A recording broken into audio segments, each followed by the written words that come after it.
Assalamualaikum warahmatullahi wabarakatuh. Saya Nas Bagus Prastia, mahasiswa PGSD. Saya dari kelompok 2 akan mempresentasikan mengenai ilmu pengetahuan sosial dari pengertian, manfaat, dan tujuan. Saya sendiri Anas Bagus Prastia dan teman saya Anissa Aprilia akan menjelaskan materi tersebut. Kami dari kelas 3A PGSD Angkatan 2019. Untuk selanjutnya, saya akan menjelaskan mengenai pengertian IPS dari beberapa ahli. Yang pertama yaitu Mulyono Cokro-Dikarjo, Sapria, dan S. Nasution. Dari Mulyono Cokro-Dikarjo mengatakan bahwa IPS adalah perwujudan dari suatu pendekatan interdisipliner dari ilmu pengetahuan sosial. IPS merupakan integrasi dari berbagai cabang ilmu sosial, sosiologi, antropologi, budaya, psikologi, sejarah, geografis, ekonomi, politik, yang diformulasikan untuk tujuan instruksional dengan materi tujuan yang disederhanakan agar mudah dipelajari. Jadi bagi teman-teman yang sudah di SMA sudah masuk di program IPS, jadi sudah tahu ilmu pokoknya yaitu ekonomi, sosiologi, geografi, dan sejarah. Sementara Sapria mengatakan IPS adalah penyederhanaan atau ilmu disiplin, ilmu sosial humaniora, serta kegiatan dasar manusia yang diorganisasikan dan disajikan secara ilmiah dan pedagogis atau psikologis untuk tujuan pendidikan. Jadi Sapria ini mengatakan bahwa IPS ini mempelajari tentang ilmu humaniora. Jadi tentang kemanusiaan, human kan manusia. Selanjutnya yaitu S. Nasution menyampaikan bahwa IPS sebagai pelajaran yang merupakan fungsi atau paduan sejumlah mata pelajaran sosial. Dinyatakan bahwa IPS merupakan bagian kurikulum sekolah yang berhubungan dengan peran manusia dalam masyarakat yang terdiri atas berbagai subjek sejarah, ekonomi, geografi, sosiologi, antropologi, dan psikologi sosial. Jadi hampir sama dengan Mulyono di atas bahwa konsep utamanya yaitu mengenai ilmu-ilmu sosial, ekonomi, geografi, sejarah, sosiologi, dan geografi. Nah, kesimpulan dari kelompok kami dapat disimpulkan bahwa IPS merupakan rumpun ilmu sosial yang membahas mengenai subjek ekonomi, sejarah, geografi, sosiologi, dan psikologi. Manfaat ilmu pengetahuan sosial secara garis besar dibagi menjadi 6. Yang pertama, membantu meramal masalah-masalah di masa depan dan mencari solusinya.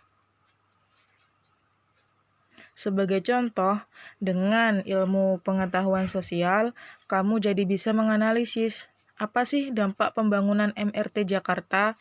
Misalnya, apa dampak ekonominya? Mungkin MRT bakal menciptakan lahan-lahan kerja baru, seperti pemantau rute MRT berbasis IT.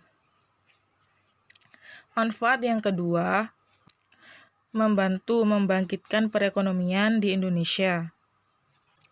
Misalnya, kalau kamu belajar ilmu pengetahuan sosial, kamu jadi tahu, mending belajar brand lokal daripada belanja brand luar negeri, karena itu bisa memutar perekonomian di Indonesia. Manfaat yang ketiga, mengetahui cara mensejahterakan masyarakat. Manfaat yang keempat, menjaga keamanan. Contoh kasusnya yaitu ada sebuah warga di sebuah kawasan perumahan elit. Nah, itu sering banget kemalingan barang-barang berharga mereka.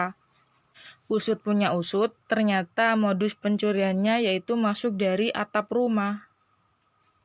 Nah, cara para sosiologi membujuk warga setempat untuk mengganti genteng rumah mereka dengan genteng berbahan metal yang anti maling. Nggak cuma sampai situ, mereka juga mengajak para penjual genteng metal untuk bekerja sama. Misalnya, dengan memberikan diskon kepada warga yang mau ganti genteng. Manfaat yang kelima yaitu memperbaiki kualitas pendidikan di Indonesia. Kalau kita sudah mendalami ilmu pengetahuan sosial, nantinya kita bisa menjadi ilmuwan sosial yang akan membantu memperbaiki kualitas pendidikan di Indonesia. Manfaat yang terakhir yaitu bisa membuat otak kamu menjadi gaul dan tidak kaku.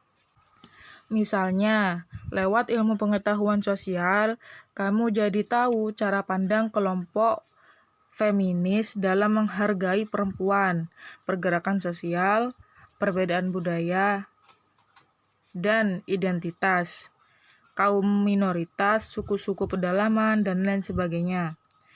Kamu jadi tahu pandangan baru, sehingga kamu jadi lebih paham akan perbedaan. Otak pun menjadi gaul. Kemudian ada tujuan ilmu pengetahuan sosial. Nah, tujuan di sini dibagi menjadi 4. Tujuan yang pertama yaitu membekali anak didik dengan pengetahuan sosial yang berguna dalam kehidupannya kelak di masyarakat. Tujuan yang kedua, membekali anak didik dengan kemampuan berkomunikasi dengan sesama warga masyarakat dan berbagai bidang keilmuan serta bidang keahlian. Tujuan yang ketiga, membekali anak didik dengan kesadaran, sikap mental yang positif, dan keterampilan terhadap pemanfaatan lingkungan hidup yang menjadi bagian dari kehidupan tersebut. Tujuan yang keempat, membekali anak didik dengan kemampuan mengembangkan pengetahuan dan keilmuan IPS sesuai dengan perkembangan kehidupan, masyarakat, ilmu pengetahuan, dan teknologi.